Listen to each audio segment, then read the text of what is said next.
এই বর্ষাকালে বৃষ্টিতে ভিজতে কার না ভালো লাগে বলো, কিন্তু ভিজতে পারি না কারণ ঠান্ডা লেগে যায়। কারণ আমার একটা ঠান্ডার দোষ আছে, যার কারণে আমার বৃষ্টিতে ভিজলেই ঠান্ডা লেগে যাবে। সো হ্যালো এভরিওয়ান, সবাই কেমন আছো? আশা করছি সবাই খুব ভালো আছো, আর আমরাও খুব ভালো আছি। আর দেখো এই বর্ষাকালটা কার না ভালো লাগে, কি সুন্দর একটা ওয়েদার।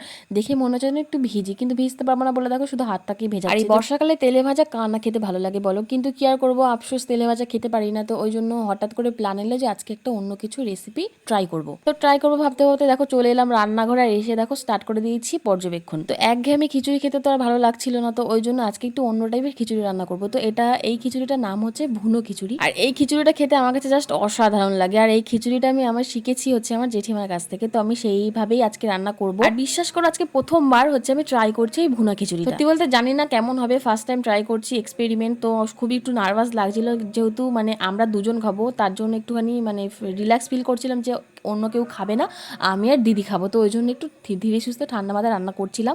তাও যেহেতু প্রথমবার রান্না করছি তো একটু তো ভয় লাগছিল। তো যাই হোক, আমি একটু পেঁয়াজ আদা রসুন হচ্ছে তেলের মধ্যে ফোড়ন দিয়ে গোটা গরম মশলা দিয়ে তার মধ্যে দিয়ে দিয়েছিলাম। আর এখানে দেখো হচ্ছে আমি দিয়েছিলাম হচ্ছে গোবিন্দভোগ চাল, মুগ ডাল, আর হচ্ছে সরু একটা চাল ছিল, তো সেই চালটা মিক্সড করেই হচ্ছে আমি রান্না করব। এই রান্নাটা গোবিন্দভোগ চাল দিয়ে রান্না করা হয়। আমার কাছে যেহেতু সরু চাল ছিল, তো আমি ওই জন্য সরু চালটা একটু দিয়েছিলাম। তো দেখো রান্না করতে করতে বলতে বলতে হচ্ছে আমার দেখো রান্নাটাও হয়ে গেছে। আর লাস্টে একটু স্বাদের জন্য চিনি দিয়েছিলাম, চিনি একটু বেশি দিয়েছিলাম যাতে ভালো লাগবে। আর প্রথমবার এক্সপেরিমেন্ট করে যে এত সুন্দর রান্না হবে, তো আমি সত্যি বলতে ফিদা হয়ে গেছিলাম। তো যাই হোক, চলো খাওয়া দাওয়া হবে, এবার বর্ষাকাল বলে কথা।